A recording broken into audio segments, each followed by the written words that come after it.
የኢትዮጵያ የፖለቲካ ታሪክ ለዘመናት ሲጻፍ የኖረው በጠመንጃ አፈሙዝና በጦር ሜዳ ውሎች ነው። የሐሳብ ልዩነትን በጠረጴዛ ዙሪያ በሰለጠነ ውይይት ከመፍታት ይልቅ በጉልበትና በጦር መሳሪያ በላይነት የማስገበር የፖለቲካ ኑባሬ የትውልዶችን የደም ግብር ሲያስከፍልና ሀገረ መንግስቱን ሲያናውጥ ቆይቷል። ዛሬ ግን ይህንን የሻገተ የታሪክ ምዕራፍ የሚቀለብስና የጥይት ጩኸትን በምክንያታዊ የሐሳብ ፍልም የሚተካ ደማቅ የተስፋ ጮራ ፈንጥቋል። የኢትዮጵያ ሀገራዊ ምክክር ሂደት ሀገሪቱ ልዩነቶቿን በሰለጠነ የፖለቲካ መድረክ የምታስተናግድበት አዲስ የባህል ሽግግር እውን እያደረገ ይገኛል። ይህ ሽግግር የጦርነት አዙሪትን ሰብሮ ሀገሪቱን ከዘመናት የቁርሾ ማጥ ውስጥ የሚያወጣበት ታሪካዊና ወርቃማ አጋጣሚ ነው። የወርቃማ የታሪክ ዕድል ከወትሮ የተለየ የሚያደርገው የፖለቲካው የባለቤትነት ካርድ ከጥቂት ልሂቃን ኪስ ወጥቶ ወደ ሰፊው ማህበረሰብ እጅ መግባቱን በተግባር በማሳየቱ ነው። አብዛኛውን ጊዜ በታዳጊ ሀገራት የሚታዩ የምክክር መድረኮች የጥቂት ፖለቲከኞችና የጦር አበጋዞች የስልጣን ክፍፍል ማዕድ ተደርገው ይወሰዳሉ። የኢትዮጵያ ሀገራዊ ምክክር ግን ይህንን ልማዳዊ አጥር በመስበር አጀንዳዎችን ከላይ ወደ ታች የመጫን አካሄድን አስወግዶ እውነተኛውን የህዝብ ትርታ ከታች ወደ ላይ ማምጣት ስኬትን አስመዝግቧል። ሂደቱ በጣት የሚቆጠሩ የፖለቲካ ልሂቃን መፈንጫ ከመሆን ወጥቶ የሰፊው ህዝብ ድምፅ የውሳኔ ማዕከል እንዲሆን ማስቻሉ የምክክሩን ህጋዊነትና ሞራላዊ ልዕልና ከፍ ያደርገዋል። ከጫፍ እስከ ጫፍ፣ ከገጠር ቀበሌዎች እስከ ከተማ ማዕከላት፣ ከምሁራን እስከ ዲያስፖራ፣ ከአርሶ አደር እስከ አርብቶ አደር፣ የንግድ ማህበረሰብ እስከ አካል ጉዳተኞች ድረስ የሁሉም ኢትዮጵያዊ ተሳትፎ በጉልህ የታየበት ይህ ሂደት የሀገሪቱን ብዝሃነት በእውነተኛ ማዕቀፍ ያረጋገጠ ነው። እያንዳንዱ ዜጋ ሀገራዊ ዕጣ ፈንታውን በመወሰን ረገድ የራሱን አሻራ የሚያሳርፍበት ይህ ጥልቅ አካታችነት የምክክሩን መሰረት ከማይናወጥ አለት ላይ ያቆመዋል። ኢትዮጵያውያን በመከባበርና በመደማመጥ ላይ የተመሰረተ አዲስ ማህበራዊ ውል ለመፈረም በመንፈስ የተዘጋጁበት ይህ ጊዜ ሀገሪቱ ወደ ብሩህ የሰላምና የመግባባት ምዕራፍ እየተሸጋገረች መሆኗን በጉልህ የሚያበስር ነው። አዲሲቷ ኢትዮጵያ የታሪክ ቁስሏን አክማ ብዝሃነቷን እንደ ጸጋ ተላብሳ በዜጎቿ የጋራ ስምምነት ላይ በጽኑ የምትገነባበት የብርሃን ዘመን መባቻ ላይ ቆመናል። ጤና ይስጥልኝ። ይህ ኢትዮ መልሕቅ ነው። መልሕቃችን ከጠብ ይልቅ ጠረጴዛውን ከሞዜሩ ምክክሩን የመረጠው ሀገራዊ ምክክር ሂደትን እየቃኘን አብረናችሁን ቆያለን። አብራችሁን ቆዩ። የዚህ ምክክር ዋነኛ ዓላማ ከተቃርኖ ይልቅ ተዛምዶን ለማጠናከር ነው። በብሔሮች መካከል፣ በቋንቋዎች መካከል፣ በባህል መካከል፣ በሃይማኖት መካከል ካሉ ተቃርኖች በላይ ተዛምዶች ስለሚበዙ እነሱን አጉልተው ለማውጣት ነው። በፈረንጅ አፍ broadening participation in political negotiations and peace processes ወደ ሀገሬው ልሳን ስንመልሰው በፖለቲካ ድርድሮችና የሰላም ሂደቶች የተሳትፎ አድማስን ማስፋት የተሰኘው በዶክተር ታንያ ፓፈንሆልዝ መሪነት የተዘጋጀው መጽሐፍ በሰላም ግንባታና ግጭት አፈታት ትምህርት ውስጥ እንደ ዋነኛ ማጣቀሻ የሚታይ ነው። የፖለቲካ ድርድሮችና የሰላም ሂደቶች ከጥቂት ልሂቃን ጠባብ ክበብ ወጥተው የሰፊውን ማህበረሰብ የልብ ትርታ ማዳመስ ሲችሉ ብቻ ዘላቂነትን ይላበሳሉ። ይህ ሀቅ በዶክተር ታንያ ፓፈንሆልዝ መሪነት በጄኔቫ አሳታፊ የሰላምና የሽግግር ተነሳሽነት ተቋም አማካኝነት ከ1990ዎቹ ጀምሮ በዓለም ላይ የተካሄዱ 40 የሰላምና የሽግግር ሂደቶችን በጥልቅ በመመርመር በፖለቲካ ድርድሮችና የሰላም ሂደቶች የተሳትፎ አድማስን ማስፋት በሚል ርዕስ በተዘጋጀው የጥናት ማዕቀፍ ውስጥ አበክሮ የተሰመረበት ማዕከላዊ እሳቤ ነው። ጥናቱ የዘላቂ ሰላም እውነተኛ ባለቤት ሰፊው ህዝብ መሆኑን በሳይንሳዊ መነጽር ያረጋግጣል። ሰላም በጀነራሎችና በፖለቲከኞች ፍርሚያ ብቻ የሚረጋገጥ ግዑዝ ሰነድ ሳይሆን የህብረተሰብ ክፍሎች ሁሉ የጋራ እሴት የሚጋሩበት ሕያው ሂደት ነው። ይህንን ዓለም አቀፋዊ የፖለቲካ ሳይንስ እውነት መሬት በማውረድ ረገድ የኢትዮጵያ ሀገራዊ ምክክር ኮሚሽን እየተጓዘበት ያለው አካታችና አሳታፊ ግልጽነት ያለው ሂደት የጥናቱን ጥልቅ ንድፈ ሐሳቦች በተግባር የፈታበት ታሪካዊ ስኬት ሆኖ እናገኘዋለን።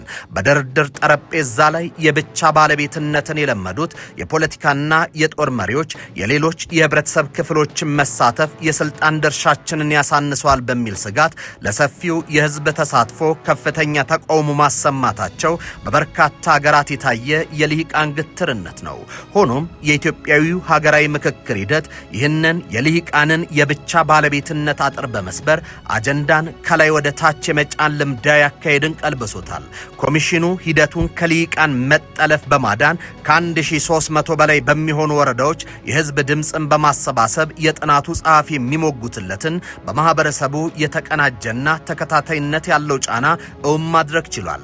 ይህም የሀገሪቱን ልዩነቶች በጠመንጃ ቋንቋ ሳይሆን በሐሳብ ልዕልና የምትፈታበትን ወርቃማ ዕድል ያረጋገጠ ጥልቅ የፖለቲካ ስትራቴጂ ነው። በምክክር ሂደት ውስጥ አካታችነት የህዝብ ፍላጎት የመጨረሻው የፖለቲካ ስምምነት የጀርባ አጥንት እንዲሆን ማድረግ ነው የሚለው የመጽሐፉ አንኳር የትችት ሐሳብ የኢትዮጵያ ሀገራዊ ምክክር በውብ ሁኔታ ተሻግሮታል። ኮሚሽኑ ተደጋጋሚነት ያላቸውንና ሀገራዊ ትርጉም የሚሰጡ የህዝብ አጀንዳዎችን በማጥራት ተሳታፊዎቹን ከማጀብ አልፈው የፖለቲካ ውሳኔን የመቀየር አቅም ያላቸውን እውነተኛ የሀገር ባለቤቶች መሆናቸውን በተጨባጭ አረጋግጧል። የፖለቲካ መግባባት ሂደት ከአጀንዳ ማሰባሰብ ጀምሮ እስከ ዋናው ድርድርና ትግበራ ድረስ የሚዘልቅ ረዥም የትዕግስት ጉዞ ነው። እውነተኛ መግባባት ስር ሊሰድ የሚችለው በወረቀት ላይ የሰፈረው ቃል ወደ ተግባር ሲቀየርና ይህንንም ሂደት የሚከታተል ንቁ ማህበረሰብ ሲኖር ብቻ ነው። የኢትዮጵያ ሀገራዊ ምክክር አሁን ላይ የደረሰበት የአጠቃላይ ጉባኤ ስኬትና የፈጠረው ተቋማዊ ህጋዊነት ይህንኑ ድህረ ስምምነትን የሚሸከምና ሀገርን ለማጽናት የሚያስችል ጽኑ ማህበራዊ መሰረትን የጣለም ሆኖ ተገኝቷል። ይህ ሂደት የኢትዮጵያን ተስፋ የሚያበስር ህዝብን ከታዛቢነት ወደ ተጽዕኖ ፈጣሪነት ያሸጋገረና የነገዋን ውብ ኢትዮጵያ በአዲስ የማህበራዊ ውል ጸጋ የሚያስብ ደማቅ የታሪክ ምዕራፍ ሆኗል። ኢትዮጵያ ሀገራችን 4000 ሰዎችን በእኩልነት አንድ ቦታ ላይ ሰብስባ ለ2 ቀን ለ3 ቀን አይደለም ለ30 ቀንና ከዛም ጥቂት ያለፈ ጊዜ አሰባስባ እንዲሳተፉ ለማድረግ የጀመረችበት ጊዜ ቢሆን ለመጀመሪያ ጊዜ በታሪኳ አሁን ነው። 4000 ሰዎች ስለ ሀገራቸው የሚመክሩበት ጊዜ፣ ስለ ሰላም የሚመክሩበት ጊዜ፣ ስለ ሀገር ግንባታው ሂደት የሚመክሩበት ጊዜ፣ ስለ ሰብአዊ መብት የሚመክሩበት ጊዜ፣ ስለ ማህበራዊ ጉዳዮች ሁላችንም ይመለከተናል። ሰብአዊ መብት ሁላችንም ይመለከተናል።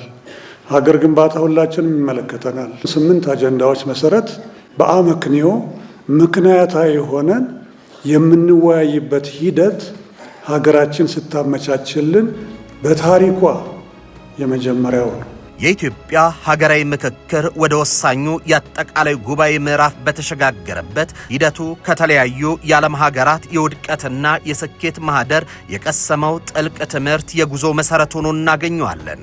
የኮሚሽኑ መዋቅራዊ ንድፍም ሆነ የአጀንዳ ማሰባሰብ ሂደት በዓለም አቀፍ ደረጃ የታዩትን የፖለቲካ መግባባት ሞዴሎችና እውነታዎችን በሚገባ የመረመረ መሆኑን ያሳያል። የሰላም ሂደቶች ከወረቀት ባለፈ ወደ መሬት ወርደው ስር እንዲሰዱ ሌሎችን ጠባሳይቶ መማርና ስኬትን ደግሞ ከሀገር ነባራዊ ሁኔታ ጋር አዋህዶ መተግበር የጠለቀ የፖለቲካ ስትራቴጂን ይጠይቃል።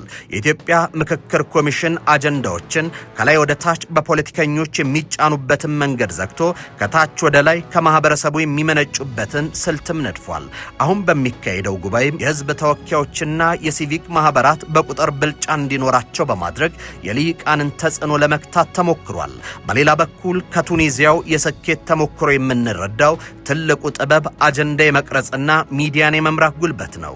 እዚያ ሀገር የተፈጠረው የሲቪል ማህበራት ጥምረት ጽንፈኛ አጀንዳዎች ወደ መድረኩ ሰርገው እንዳይገቡ ያደረገው ጠንካራ ማጣሪያ ለኢትዮጵያ ሀገራዊ ምክክር ኮሚሽን ትልቅ ስንቅ ሆኗል።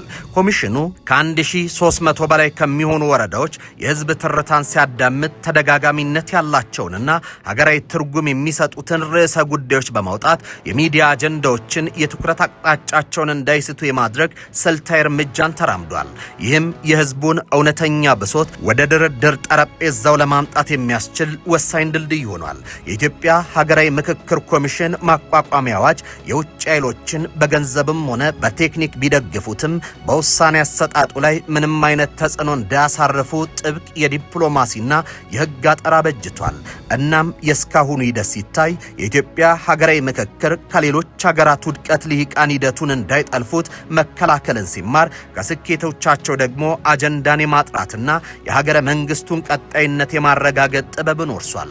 አሁን ከፊቱ የሚጠብቀው ይህን በንድፍ ደረጃ የተዋጣለት ማዕቀፍ መሬት ላይ ካለ ሁኔታ ጋር አዋህዶ እውነተኛ መግባባትን መፍጠር መቻሉ ላይ ነው። የዛሬ 130 ዓመት ሰላም በሀገራችን እንዲሰፍን ለባርነት አንገዛም፣ ለጭቆና አንገዛም፣ እኛ ኢትዮጵያውያን ነን ብለን ዘምተን ድል ያደረግንበት ነው።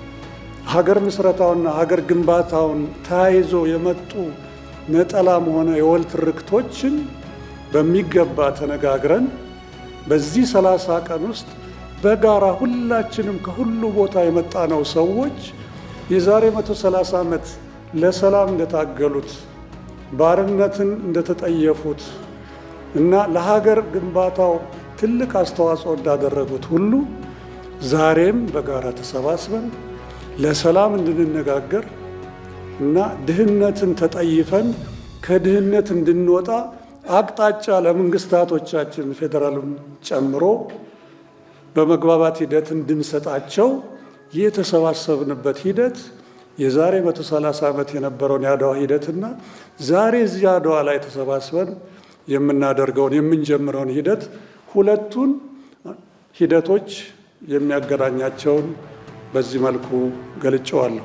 የኢትዮጵያ የዘመናት የታሪክ ገጾች በብዙ ጣውረዶች በደማቅ ጀግንነትና በመስዋዕትነት የተሞሉ ቢሆንም የፖለቲካ ሽግግሮቿና የሐሳብ ልዩነቶቿ ግን በአብዛኛው በጠመንጃ ፈሙዝና በጦር ሜዳ የጉልበት ሚዛን ሲፈቱ መኖራቸው የማይካድ ሐቅ ነው።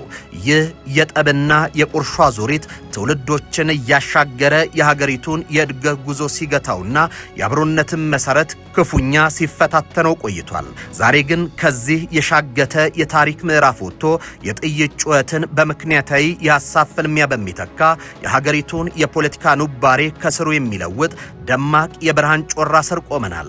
የኢትዮጵያ ሀገራዊ ምክክር ሂደት ሀገሪቱ ከተተበተበችበት የዘመናት የቀራኔ ቋጠሮ ተላቆ ልዩነቶችን በሰለጠነ የውይይት ጠረጴዛ የምታስተናግድበትን አዲስ የፖለቲካ ባህል እውን እያደረገ የሚገኝ ታሪካዊ የሽግግር ድልድይ ነው።